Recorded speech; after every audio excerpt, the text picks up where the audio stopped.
嗨，大家好，我是坦平叔。今天是2025年8月8号，这一期咱们继续胡聊沪市、沪指、沪 A， 还有胡一进老师今天三大指数又是震荡高位震荡，小幅收跌。截至收盘，沪指跌0.12%，收报3635点；深成指跌0.26%，收报11128点；创业板指数跌0.38%，你看跌的都不多都是小幅下跌。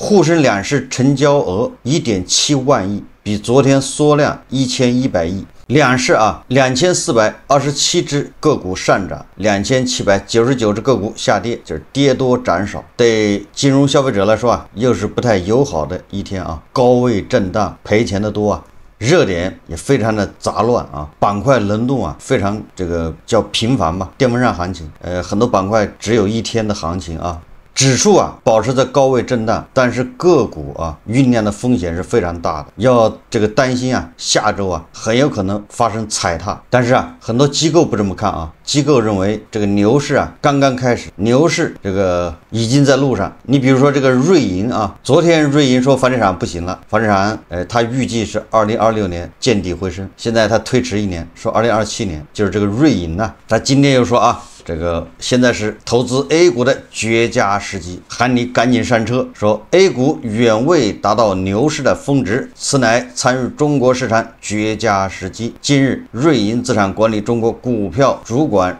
叫施斌，在一篇题为《关注中国股票市场的复兴》文章中表示，复杂的经济前景、审慎的投资者心态和政府的支持三者结合，为股市创造了有利条件。施斌说在我们看来，当前的时机非常有利，此乃参与中国市场绝佳时机。施斌认为，零售投资者尚未大规模回归，也就是说散户真正的散户还没来呢你现在赶紧建仓，你建完仓之后呢，真正的散户来了就帮你抬轿子，就这意思说股市远未达到牛市的峰值，目前 IPO 和融资活动强劲，犹如中国股票估值处于有吸引力的水平，预计在不久的将来会有更多流动性流入市场。此外，万亿美元巨头资本集团股票投资分析师7月亦撰文表示看好中国科技行业，买方唱多的同时，数据显示部分外资已率先行动。目前来自摩根士丹利的研究报告显示，7月外资基金加速流入中国股市，其中被动型基金流入39亿美元，主动型基金则流出12亿美元，这分明是有进有出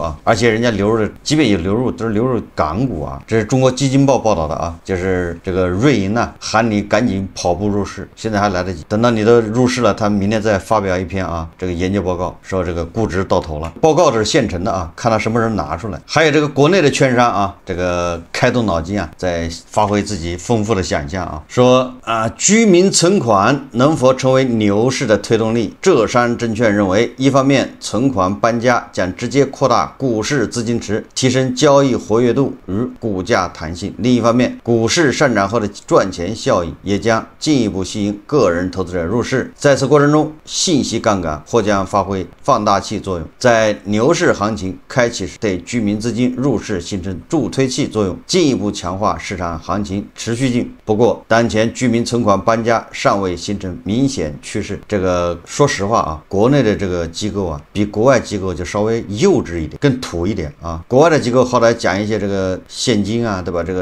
资金来源对吧？炒股的钱从哪儿来？是外资。完了这个估值对吧？然后讲这些什么政策，用全球的眼光来看咱们的 A 股估值不高，那水往低处流就往我们这儿灌，这讲的好像合情合理，你至少还显得像那么回事这个国内的机构呢，就是土鳖土鳖就是叫癞蛤蟆要吃天鹅肉，就是靠意淫。不知道大家能不能理解这个意思就是咱们的居民这个存款呢150万亿，好像450万亿吧，150万亿，对，增加了150万亿。各路专家都盯上了卖房子的对吧？专家就说了这个拿出50万亿出来买房子，我们的房地产就稳住了，大家的财产就不缩水了。大家还记得吧？我记得这个是这个房地产的这个专家叫孟小苏说的。刺激消费的时候，专家说，这么多存款在那儿，如果每个人拿出多少钱出来消费，这经济也就上去了。这些炒股的、吆喝炒股的也是一样对吧？既然你这个存款能去买房子，能去消费，凭啥不能到沪市来呢？所以你这个存款到了沪市，沪市就是牛市50万亿到沪市，你想什么概念？胡适现在才100万亿，整个市值啊，你看50万亿再灌进来，那这不妥妥的大牛市吗？为什么说这些专家土鳖呢？炒房子是谁在做庄啊？房价炒的不管多高，谁获利最多？不是韭菜啊，韭菜你在赚那个3瓜2枣的，对吧？你那一套房，大部分韭菜顶多1套房啊，2套房的这少，3套4套那炒的人不会太多。就是按比例来说啊，大部分人一套房就涨个3倍5倍的，你还不是要住吗？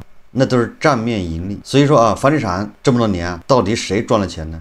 最大的庄是谁啊？对吧？你把这个搞明白了，你就知道为什么房地产是一直在涨，完了房地产跌的时候不让它跌，对吧？它怎么不让房地产跌呢？对吧？通过这种叫备案价，对吧？你这个房子，你开发商的房子，你3万1平米，你来备案，你不能降成2万5，你要降成2万5就找你谈话。所以你看啊，他通过这个手段，你房价就降不了，或者降很慢。第二个呢，他通过交易，对吧？你这房子拿到手之后5年不准卖，你得压在手上压5年，这样流通就下降了。就是政府通过各种手段推高房价，但是房价跌呢，他不让它跌。为什么这么做？大家都知道，对吧？只有房价稳住了，房价在涨，批发土地的才能赚钱呢，对吧？人家这个里面是一本万利啊，这个政府就有这个，而且不是说上级政府啊，是各个地方政府，它就有了巨大的动力去维护房价。现在为什么房价跌呢？啊，是因为它维护不了了，没办法了，它再这么维护那个就没有交易了，对吧？你可以不让房价跌，那就没有交易，没有交易，开发商全死，对吧？政府地也是卖不掉。股市谁控制啊？股市归谁管，对吧？你想想安徽省，他能管你股市吗？管你这个股票价格涨还是跌吗？他管不了啊，你涨跌跟他都没关系，有点关系吧，他反正跟没有直接关系啊，他不能直接操控这个事情，对吧？房地产是归各个地方政府操控啊，连县级政府都能操控啊，对吧？我们县今年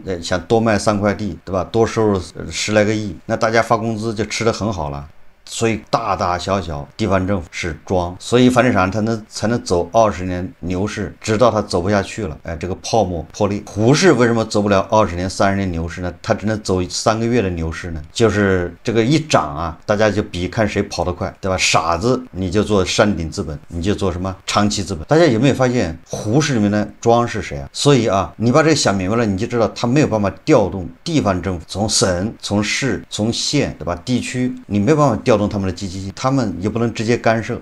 现在地方政府呢，它有地方这个投融资平台，对吧？有地方城投啊，它也参与一级市场，一级市场人他就搞一些项目，把钱先投进去，投进之后怎么办呢？对吧？他得上市啊 ，IPO， 在市场再把它上市之后再套现，这样赚个10倍。哎，地方的城投啊，地方的国企挣点钱，地方国企城投挣点钱，政府就挣了点钱。但这个最关键的地方在哪儿？你地方政府控制不了啊，上不上市不是你地方政府说了算的，对吧？你得找证监会审批在人家那儿。卖地有这么复杂吗？对吧？卖地都是地方政府说了算，所以你把这个想明白了之后，你就发现啊，这个存款呢，它即便往房地产跑，它也不可能往股市跑，就这么简单。恒大暴雷的时候啊，是不是这些炒股的就天天喊，对吧？这个啊，房地产是蓄水池子，这个池子不行了，蓄不了水了，所以股市蓄水，所以股市就要涨，大家还记得吧？那可是4年前啊，这房地产已经跌成这样了，也没见股市涨起来。现在股市3600点，全靠拉银行啊拉出来的。所以说啊，这个国内的这些专家，要么怎么叫土呢？从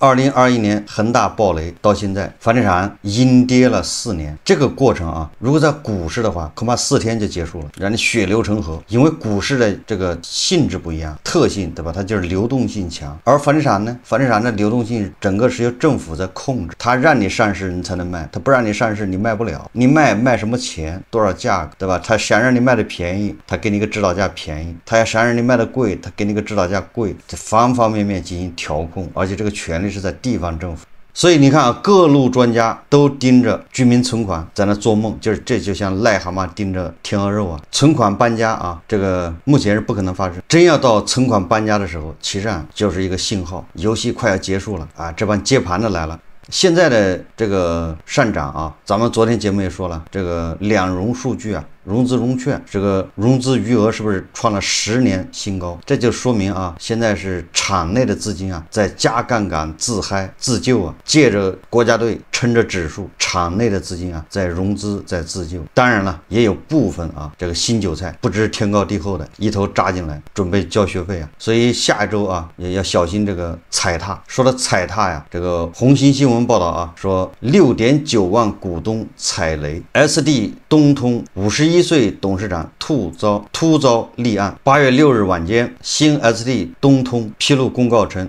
公司收到实际控制人董事长黄永军通知，其于当日收到证监会送达的立案告知书，因涉嫌信息披露违法违规，证监会决定对其立案。今年4月14号。新 ST 东通发布公告称，公司收到中国证监会下发的立案告知书，因公司涉嫌定期报告等财务数据存在虚假记载，中国证监会决定对公司立案。也就是这个财务造假眼看着这个新 ST 东通就要退市了，这个大概率事件没跑。而且这个新 ST 东通财务造假这不是第一次2024年4月，公司就曾因财务违规收到北京证监局下发的行政监管措施决定书，而且新 ST 东通已连续3年业绩亏损，累计亏损金额超过12亿元。这下好了这下董事长也立案调查，6.9万股民踩雷，踩什么雷呢？不就是退市吗？说到退市就涉及到一个赔偿的问题。这个证券专家刘继鹏他说应高度重视慢牛行情中的退市补偿问题。大家看视频各院呢采用刑事手段来处理这个证券的案件，您是怎么看这个事儿的？我觉得这个问题提的也特别好。在我说的堵这个漏洞的当中，其中一个就包括退市企业给我们投资者的补偿问题。我们现在虽然大家的反应很强烈，股市30年退市率才2点几很低，因此呢，基本上一求情，种种原因就可以不退了。而且这些大股东减持的人的股份，拿着股份他跑了，或者他卖个壳，因为现在证监会有一个政策，不像原来那么限制到香港上市了。还有一个就是鼓励我们的上市公司的购并重组，这个购并重组就包括也要解决说大家退市企业过多给投资人带来的影响。那这种情况下，是不是又回到了乌鸡变凤凰？所以为了避免这些现象，我们现在一方面是严刑峻法，严格退市，但另一方面一定要把给投资人的补偿当作严刑峻法的前提条件。我也曾经提过，那这补偿钱从哪儿来第一个渠道就是让那些大股东和内部人造孽者要把他们的股份，他们不是都是大股东吗？一定都得拿出来。你们既然诈欺了，不管是你主观诈欺还是你是客观的亏损，你都是有责任的。要亏得先亏你们，这是一个补偿。第二个就是，实际上我们的证监会也有一个中小投资者保护基金，这个基金的数量也是很可观的。这是2004年当年清理整顿证券公司的时候，财政部拨的一笔款，到现在也是培育壮大了不少，但是还没有给拿。因为那次券商的清理整顿，当时就是大家托管没有第三方托管，现在都要求托管了。当时就是一个大池子，每个证券公司你们到我这儿来开户的钱都放一块儿，券商的自营和代理都从这池子里拿钱，张三和李四开户的钱也都放这池子里，所以就充满了风险。但是后来清理整顿效果很好，我记得当时是庄新一副主席主持的非常成功，圆满的把地雷都避了。但是呢，这笔钱也没花出去，这笔钱当然是财政部批的，证监会确实动用不了。能不能跟证监会也提一下，我们刚开始的时候为了把股市活跃起来搞上去，财政部最大的支持就是允许这笔钱对退市企业的股东也能补偿，尤其是开头的1、2家，只要有1、2家给出补偿去了，我们就能够把这个补偿的机制放在退市之前提出来，就能够获得投资人的认同，就能够大家理解你严刑峻法，而且杀一儆百虽然现在良莠不齐，问题公司很多，但是你真正严格退市，而且合理的补偿之后，那么就大张旗鼓的宣传，就能起到很好的威慑作用。所以我也赞成这个朋友提的这个问题，就是退市补偿也是我在说的当前堵住监管漏洞的关键细节之一。这个刘继鹏他是证券专家，我觉得他说的这个都很有道理。比如说严刑峻法，对那些退市的上市公司大股东，那违法这个作恶的要严刑峻法，这个没毛病这肯定得这么干，倾家荡产。他们给这个中小股民补偿，对吧？赔偿是理所当然。但是这里面有个问题，就是一般这个上市公司退市都是这个大股东已经黔驴技穷，就是他一没财产，二也没钱，他的股份早抵押出去了，那股份都是银行的了，都是债权人的。这个时候你让这个大股东赔钱可以，问题他没钱，就是像徐老板这样的，你说你把他刮一刮吗？你要让徐老板赔钱，他把胸口拍了8响，肯定赔，对吧？你放我出去，我对吧再努力赚钱给大家赔，反正他没钱，对吧？老婆孩子在国外，对吧？财产都已经搞到国外去了，在国外享受，你也没招，对吧？反正辛苦我一个，幸福全家人，你让他赔没有用的啊！就是这些人啊，他做假账，欺诈善事，善事之后做假账，他早就想好了，退路都已经想好了，人家早就把钱润出去了，名下没有财产，你说你拿这个，你把他抓起来有什么用啊？第二个啊，说要拿什么基金来给这些受害者赔钱，我觉得这个也要不得。这个基金，哎，怎么说那也是证监会对吧？这个资本市场的全体股民的凑的份子，然后把这个钱去弥补小部分人的损失。关键是这小部分人都是赌徒啊，没有无辜的啊。你去炒那垃圾，对吧？明摆着人家要退市了。你比如说刚才说的什么新 SD 东通，照样有人在里面炒，7万股东啊，他们根本就不在乎。等到退市了，他在那哭爹喊娘的要维权，就是赌徒啊！你拿全体对吧？这个股民的钱，或者是二级市场、资本市场募集来的钱，去给小部分人去赔钱，你这本身就是在鼓励这种赌博，对吧？鼓励这种炒作，专炒垃圾股。哎，那我肯定愿意炒垃圾股了，反正赔了还你看被关了，对吧？炒到这种要退市的股票，退市了，我的损失还有人赔，这多好啊！赚了钱那是我的本事，哎，赔了有人管，你这不是鼓励赌徒去炒这些垃圾股吗？这个都想当然啊！我认为这些金融消费者实际上都是些赌徒，他们应该对自己的行为负责。当然了，这里面也有受害的啊，那受害的怎么办呢？实际上呢，我觉得在胡适啊，只有搞连坐制，这个连坐制这名字不好听，但是它绝对能解决问题。只是监管啊，他不愿意干，因为连坐最后让他自己也受损。什么叫连坐呢？就是你看啊，刚才说了啊，这个很多创始人呢，很多上市公司的大股东、实际控制人，他在企业上市的时候就是欺诈上市，他的目的很明确，就是上市的时候一套现，把钱润到国外去，把自己的股份全部抵押，然后从银行拿钱套出来，再润到国外，把上市公司的钱再占用，润到国外。好，然后再接下来他就开始应付各种应付，就是延缓这个事情爆雷，对吧？越晚让你发现越好。我还比如说5年以后才发现，我这5年还能从里面挣不少钱呢，就这个逻辑啊。很多上市公司都这么干，但是他这么干需要有人配合他，就是券商、会计师事务所和律师事务所。而这个券商、会计师事务所、律师事务所都是证监会的帮手，证监会指着他们啊去履行什么看门人的职责。如果没有这些人的支持，没有这些人的纵容啊，你想造假上市，对吧？你想做假账也很难呐。你以为那么容易啊？你是不是以为这个上市公司做假账很容易啊？你做假账那个审计机构一看就能看明白，只是对吧？能得到什么好处？我睁一只眼闭一只眼。你们难道真的以为普华永道不知道恒大搞的那些猫腻吗？恒大给他很高的这个审计费用，一年多少亿的审计费用，这么大一业务，人家就睁一只眼闭一只眼，对吧？你只要你能说得过去，你不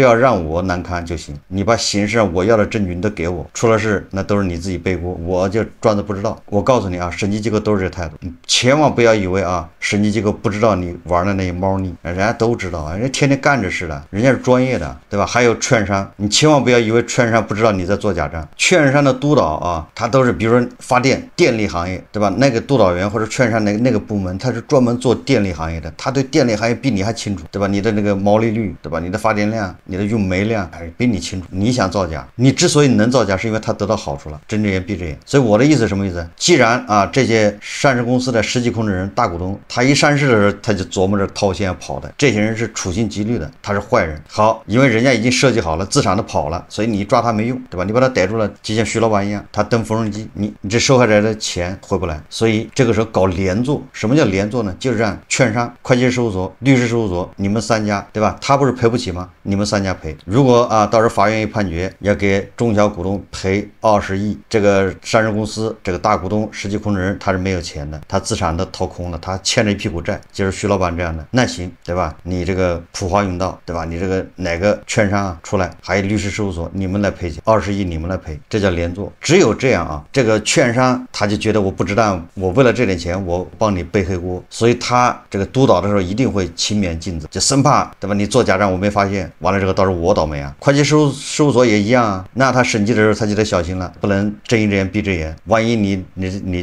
这家伙干什么坏事，我破产了，不光是放我没了，我是破产清算了，那20亿谁赔得起啊？对吧？你只有这样啊，一旦这个券商、会计师事务所、律师事务所他们支棱起来了，对吧？他们用怀疑的眼光看这些上市公司的大股东、实际控制人，那你想造假那是不可能的。这一点啊，咱们比不上美的，对吧？美的那边发现一起造假的，那个券商直接就破产了，会计师事务所也破产，搞不下去啊。第一个是把他法破产，第二个他声誉没了，他信誉没了，他在市场上没有办法立足，对吧？这个资本市场容不下他。但是咱们这是个神奇的地方，越是被罚，哎，他反而光荣，就像那个像极了那坏学生被老师批评了之后，他反而趾高气扬的，哎，那下面同学觉得厉害，英雄。为什么呢？对很多上市公司来说，哎，这家券商能扛市，对吧？那家审计机构被罚，说明人家也敢扛市，能协商，对吧？他不是按照那个会计准则来的，因为这个很多上市公司都不怀好意啊，对吧？他那个报表都是有问题的，所以一看这家公司被罚，行，找他们胆儿大。所以说啊，你看咱们监管部门处罚了那么多会计师事务所，哎，他们不是活得好好的吗？没有一家说关门倒闭的，对吧？你说这不奇怪吗？处罚了那么多券商，哎，那券商都是活得好好的，所以你就要怀疑一下这个市场到底是在干什么？你是真的想把这市场搞好吗？不是的啊，因为每个股票后面都住着一个神仙，对吧？这个股票啊，这个上市公司实际上就是这个神仙的提款机，对吧？还有很多人天天做梦想着慢牛市。一个正常的资本市场，如果券商因为配合人家造假，一个会计师事务所配合一家上市公司造假，那他一旦